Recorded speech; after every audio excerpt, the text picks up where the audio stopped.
Okay, thank you so much for joining us on Rise and Thrive Breakfast Show this particular morning. Now, you are still watching us on Top Star Channel 106, Facebook, YouTube, and can stream as Camnet TV.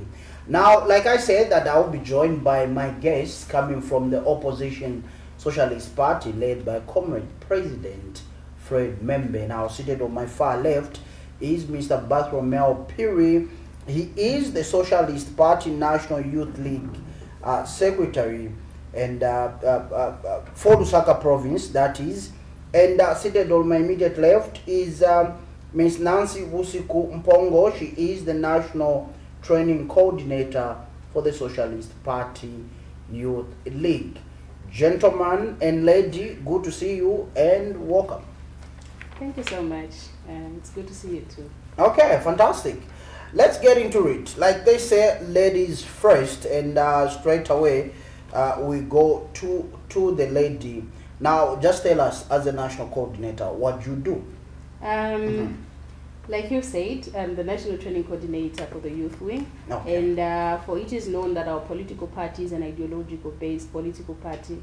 Hence, we have different ideological trainings that we offer. We've got other political trainings that we offer to our comrades, those that have joined the party, so that they get rooted to what socialism is. So our ideology is a Marxist-Leninist or communist socialist ideology, which deals with just getting to know an introduction, the basic introduction to what socialism is, so that we have people that know what they're getting into. Okay, fantastic. Mr. Phiri, this is not the first time we're hosting you. We have hosted you before on this particular platform. Now, maybe for starters, for those that are seeing you for the first time, what do you do as Lusaka Province Youth Secretary in the Youth League of the Socialist Party? Thank you so much, Comrade. I'm in charge of the secretariat work under Youth League in Lusaka Province. Okay. Yeah, I think that's it. In a nutshell. Yes.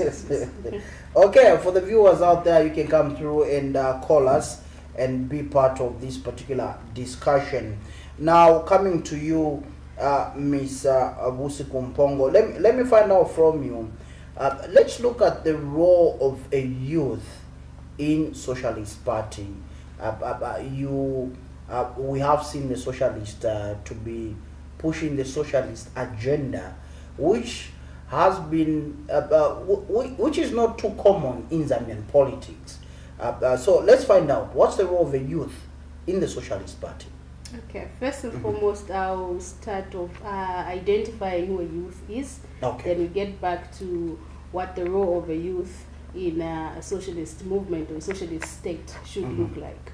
A youth is identified on the Zambian context from the age of 16 to 35. Okay. And when you come to the youth structure that we have as a socialist league, all our comrades on the youth league are all below that age. Okay.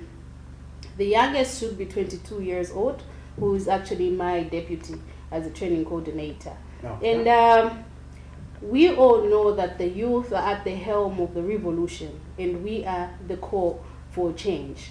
When it comes to the socialist agenda, the agenda and the duty of the Socialist Party is to push forward the youths, because we youths in the front line are a majority. We are the youths that are in for change. When we look at the 2021 elections, I think the Socialist Party is a party that had more youths participating. Evident enough, I'm also one of the candidates that participated during that elections. The Socialist Party is really a party that all the youth should look up to, because we have an agenda for the youth.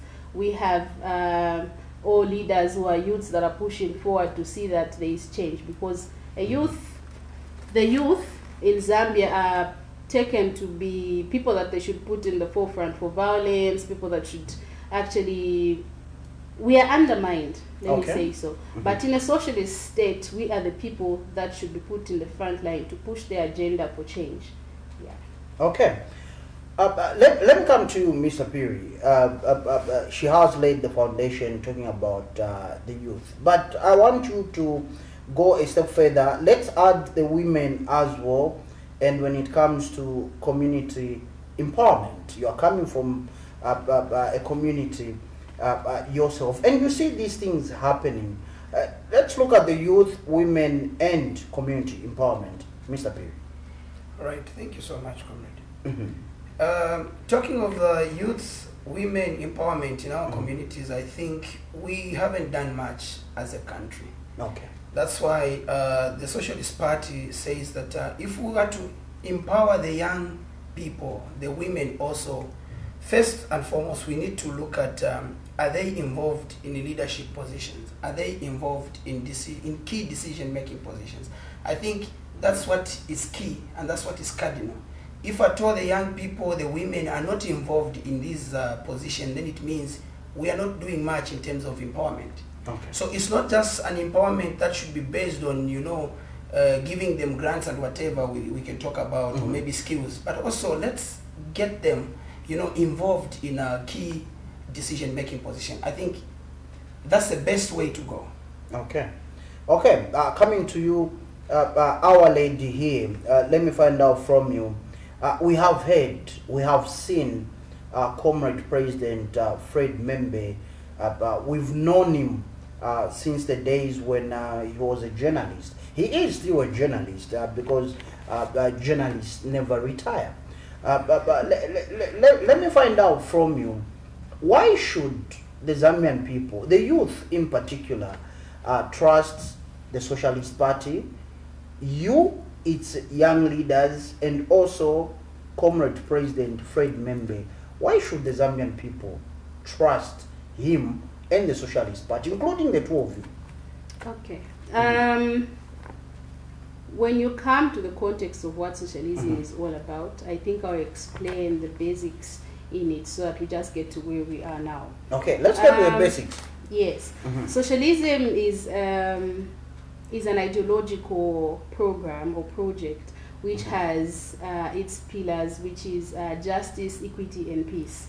So justice, equity, and peace are not only pillars that will stand alone, but they come with their principles, which is solidarity, humility, equality, honesty, and many others, so to mention, which also have their core values that are collective decision making, transparency, active participation in all programs. So when you look at this foundation and the foundation that the Socialist Party is based on, it will actually show you to say we are the only party that has actually put people first, because we believe in humility, we believe in equality. Each one is attended to according to their needs. In the case where you have 100 kwacha and you have a comrade that has 5 children and the other one has 2 children, we have to share that according to the needs that they have.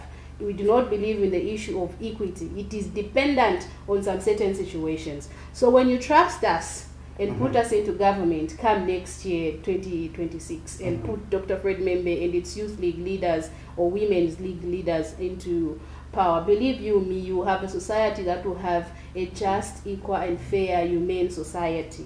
It's because we believe in justice, equity, and peace for all. Okay. Still on you, let me find out, are you demonstrating this in opposition? Because they say charity begins at home. So are you demonstrating this while in opposition? Yes, we are. Because when you see, we're talking about active participation, transparency, in collective decision making. We are part of the people that make decisions in the party. I am a national training coordinator for the Youth League. Hence, I handle the affairs and the issues that have to do with the Youth League. I can also participate in the women's program because I'm also a young woman, so to say. So which is me actively participating. When you talk about transparency, I've just explained about what the pillars of socialism talk about, what socialism is anchored on. Meaning we're transparent enough to accommodate everyone and involve everyone in every program that we take part into. We are bounded by our constitution, we're bounded by our manifesto, which means we cannot go against our principles and we cannot go against what we're saying to the people out there. So charity begins at home, yes, and we are indeed practicing or walking our talk as a party. Okay. Still on that one, since they say ladies should be brought to the fore and participate in politics, I'm putting you on the spotlight, Miss Nancy. Let me find out from you. We have seen political parties that have disregarded their party manifesto, and they have said we are now upholding the Zambian constitution because it is the supreme law of the land. As the Socialist Party, that your party manifesto is not in conflict with the Zambian constitution, the supreme law of the land. As a party, we have a deliberate policy where we speak about the 50+1 participation of women and young youths to politics, especially in key leadership positions. Meaning that for us to come up with such a manifesto, such a constitution, it is the people that participated. So we believe the people govern and leaders lead, in the sense that we listen to what the people tell us, what is it that they want for us to do for them, even in our opposition. And believe you me, once we get into power, we'll practice what the people want, because at the end of the day, a leader can be one, but the majority, the masses, are the ones that hold the same supreme law that we're talking about. So for us to come up with a program that is going to be people-led, it is something that we're already practicing even when we're in opposition. So we won't have conflicts or problems during that time. Okay, we are keeping an eye on you, the Socialist Party. Let me come to you, Mr. Phiri. Yes, comrade. Community projects. Okay. We have seen there has been an increment of CDF since 2021, and now it stands at 36.1 million kwacha. Sure. My question to you is that in various communities across Zambia, we bring it to Lusaka where both of you are based, are we seeing community projects coming from the Constituency Development Fund? All right. It's a good thing, comrade, that the CDF was increased to 36.1 million. Okay. Okay. It has been increased so much that the 1.6 can never be anywhere near to that amount. Okay.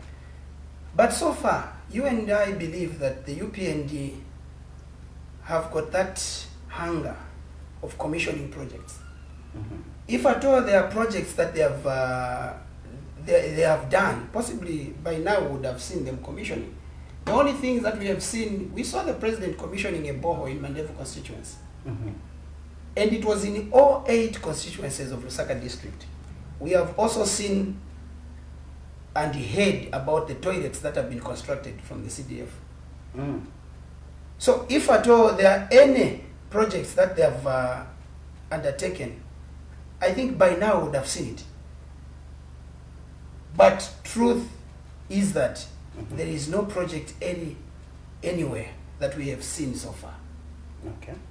That's what we can say. There are no projects that the UPND are conducting as of now, because if those projects were there, the president would have commissioned all those projects. And 36 point plus whatever million is just too much that they can come up with projects. They can, in fact, upgrade even clinics to level 1 hospitals, like what we've seen in the past, where Sparta level 1 was just a clinic, and today it's now a level 1 hospital. Chingwele, Kanyama, and many others.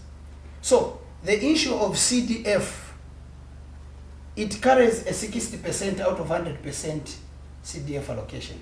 Okay. Let them tell us the projects that they have initiated and how far they have gone. There is no transparency, there is no accountability in that. Because if there is transparency, there is accountability, by now we would have seen that this is what they are doing. Okay? So we are not seeing any project, comrade, so far that is happening. I'm glad that some good 2-3 weeks ago, I was privileged to attend to one of the meetings conducted by the WDC in Ikawa ward, just there at the market, where they were talking about the increment of CDF from 1.6 million to 36.1 million. But what was surprising is that they couldn't talk about what they have done with that money. And I was one of the person who asked them questions. I said, CDF for 2022, 23, 24, and 25. What have you done? Can you tell us projects that you've done? Okay? Shockingly, I was told they constructed a drainage which is just about 150 meters. I was told there's a certain project, they are trying to bring in a paver, a machine that will be used to, make pavers so that they can use them in paving our roads in Mandevu constituency. But now, how long has this taken them? Are they telling us that CDF monies for 4 years has been used to construct a 6 by 10 building? We were told they bought desks at Justin Ikawe School. Those were the responses they gave us.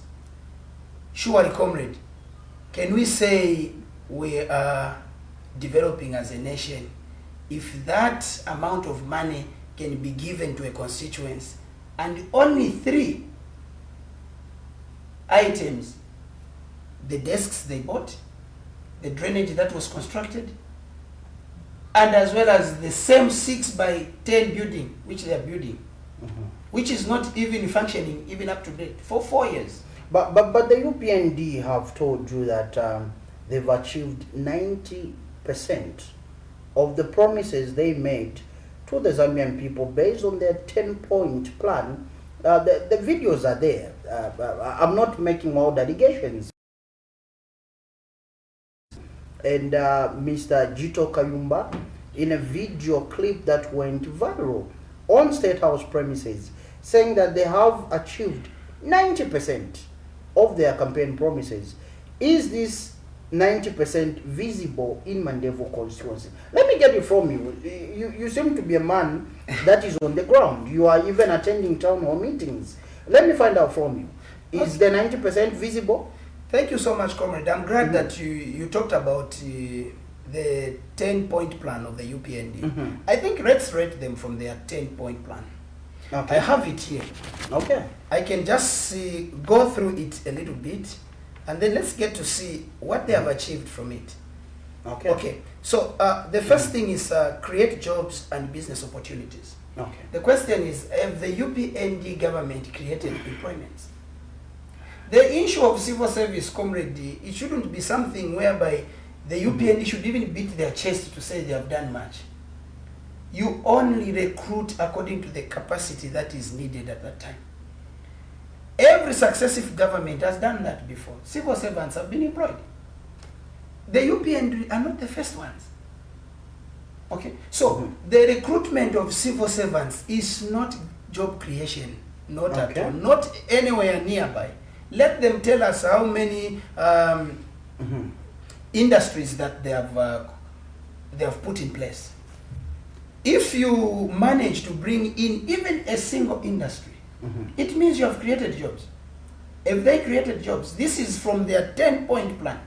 They are talking about business opportunities where they have denied people access to do business. Okay? There is road shedding, comrade. If you are doing business and there is no power, can you do business? No. So they are actually going against what they promised the Zambian people. Okay? So that's the first one. Then they are talking about reducing inequality. Comrade, you and I have observed and we have seen how many people have been subjected to police brutality. How many people have been arrested.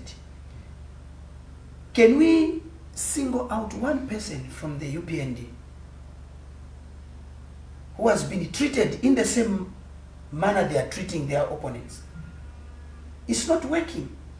Okay. So, if they come here and tell us that they have achieved 90%, how have they arrived at the 90%? Who has rated them? Who has marked them? Comrade, you cannot audit your own works. Okay. You can't. So, Zambians are not foolish that they can be brainwashed. We are clever enough. Our eyes are open. We are able to see the incompetence of this government. Okay. Let me bring both of you to an interesting but sad issue that has to do with the health sector. Now, the former Director General of ZAMSA was on a radio interview yesterday, and he opened a can of worms, and both of you might be aware that he was named as one of the small fish in the investigations that have to do with the drugs, theft, misuse at Ministry of Health. And this revelation was made by the U.S. ambassador to Zambia. Scandals at the Ministry of Health. We saw 62 containers being marooned at a private residence right here in Lusaka, Makeni residential area. Let me start with Madam Mpongo here. When you hear of such revelations coming from a U.S. envoy, an ambassador to Zambia, blowing the trumpet, blowing the whistle, and saying there's too much drug theft, the ambassador actually wept. He shed tears looking at our health sector and how politicians, quote unquote, are seemingly misusing this very vital sector. As a woman, as a young lady, how does that sit with you? To be honest with you, it's something that is disheartening. It is something that is heartbreaking. We have facilities, we have hospitals, we have clinics that were turned into hospitals. I think that is in 2021 or so, if I'm not mistaken. And each time people go there is no medication, and it's sad. And we have people who are in communities that cannot afford to buy those medications because those medications in pharmacies are expensive. And it's so sad to find out that the people that we've entrusted with our health, who are the ruling team, who are supposed to help make sure that everything is in place, are the ones that are into these corrupt systems of selling medication, which is supposed to be given to the people freely. It is heartbreaking to see that a person would wake up early in the morning to be the first person to vote for a government that will come and kill you at the end of the day. Because this is killing people, you know. Because if I am a patient, I'm also affected, let me say so. In as much as I'm in the opposition political party, I am highly affected as a human who lives in the community. My family is highly affected. My neighbors are highly affected. The entire Zambia is highly affected because not everybody is able to buy this medication when we go to these hospitals. We are given prescriptions each and every day. The only medication you can find is Panadol, and they would give me 5 tablets, which cannot even sustain or help me deal with the pain that I feel. It is so shameless. It is so despicable. It is something that shouldn't have even escalated to such a manner. It is something that we should have prevented as Zambians. They knew these problems were on. They saw and they did it. You know, they knew to say these medications are not in hospitals, hence they are selling them, because they're the ones that were doing it.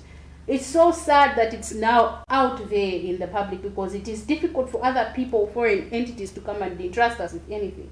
This is the American people's money, and these people brought that money to us so that we can be helped. Those medications were donated to us so that we can be helped.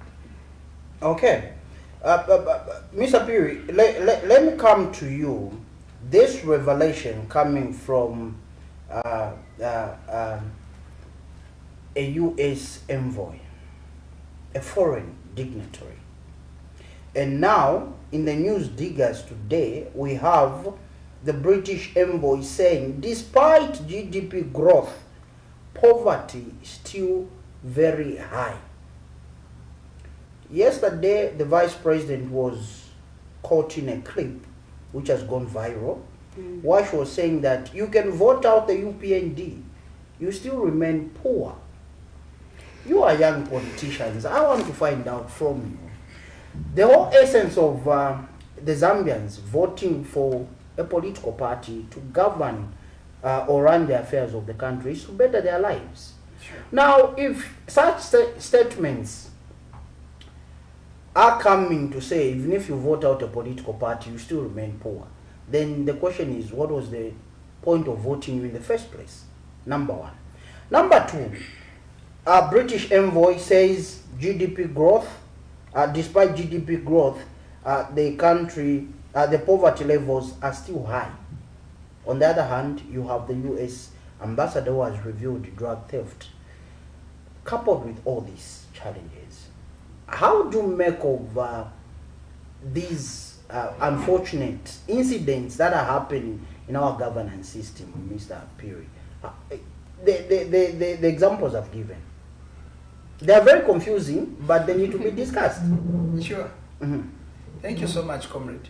In the first place, this is not the first time that scandals are happening at the Ministry of Health. On the 13th of July 2024, we heard on news 61 containers were spotted at a private premise, comrade.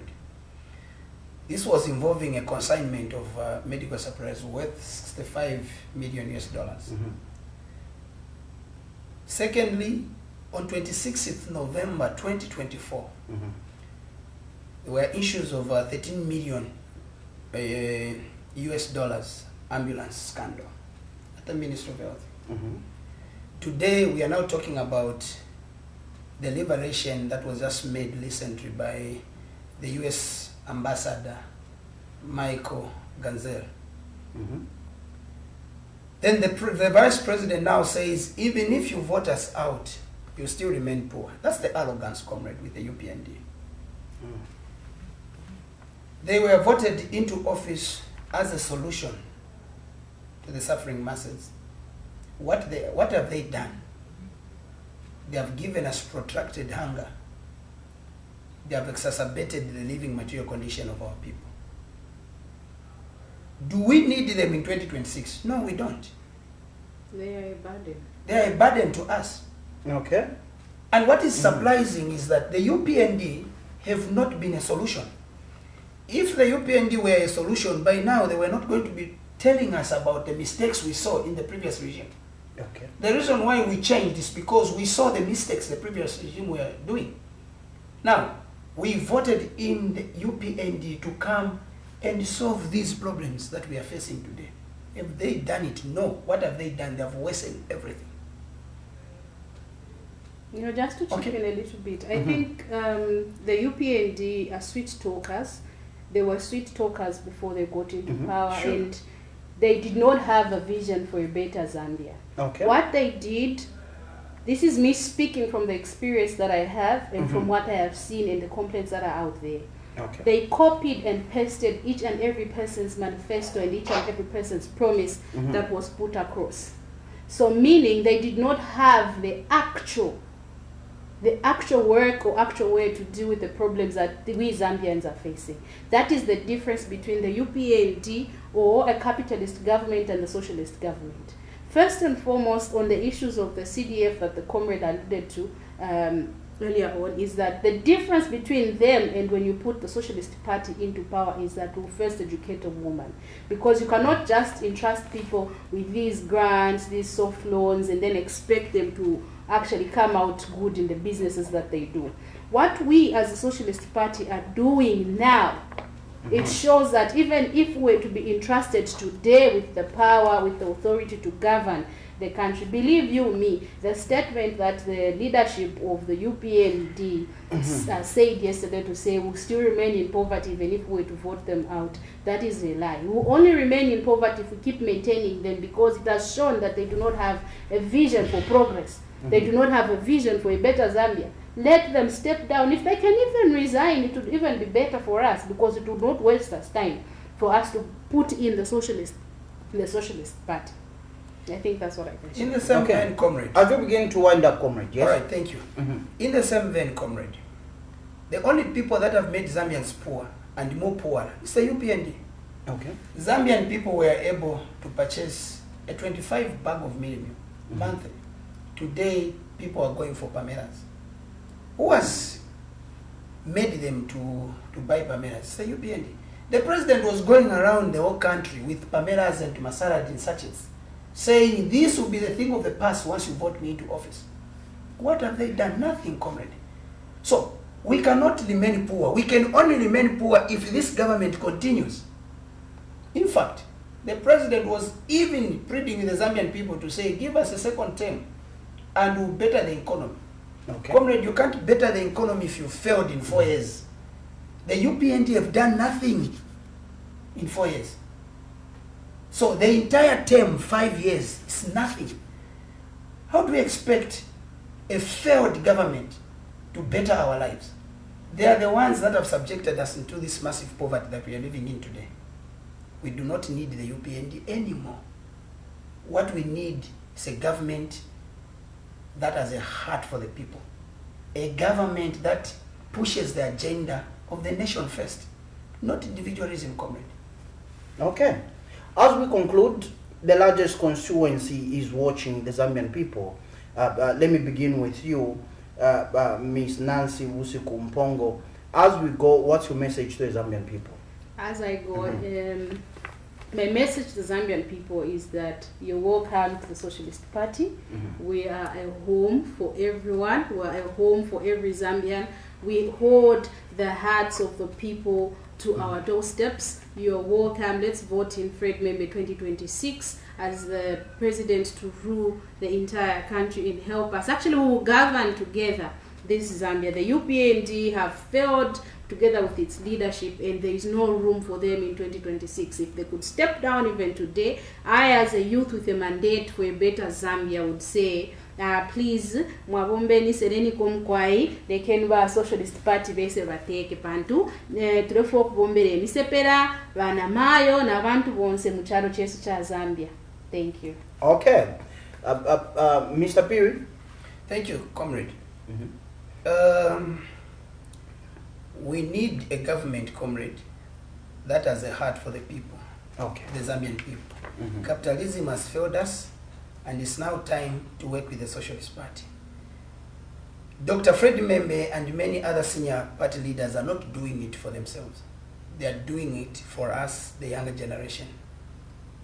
They are laying a foundation that the young people now should identify themselves, that they mean well for this country, just like what we experienced during the independence struggle.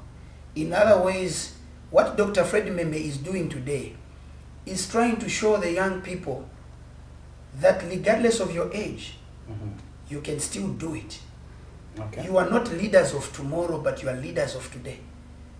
So our message to the young people, our message to the Zambian people is that the Socialist Party is ready to take up governance. It's ready to include everyone. It's ready to have collective leadership and effective service delivery. Okay. Thank you. Ladies and gentlemen, thank you so much for coming through and for making it to the breakfast show this particular morning. It has been a pleasure. Looking forward to another time when we can host you and have a lengthy discussion regarding these particular matters. However, thank you so much for coming. Thank Thank you. Okay, there you have it, viewers. Thank you for choosing us amongst many. I have been your host, Tapelo. Joe Smarter is my name. Now, on behalf of my two guests and my director upstairs, Mr. Lesa, it's bye-bye. We'll see you when you see us. Good morning.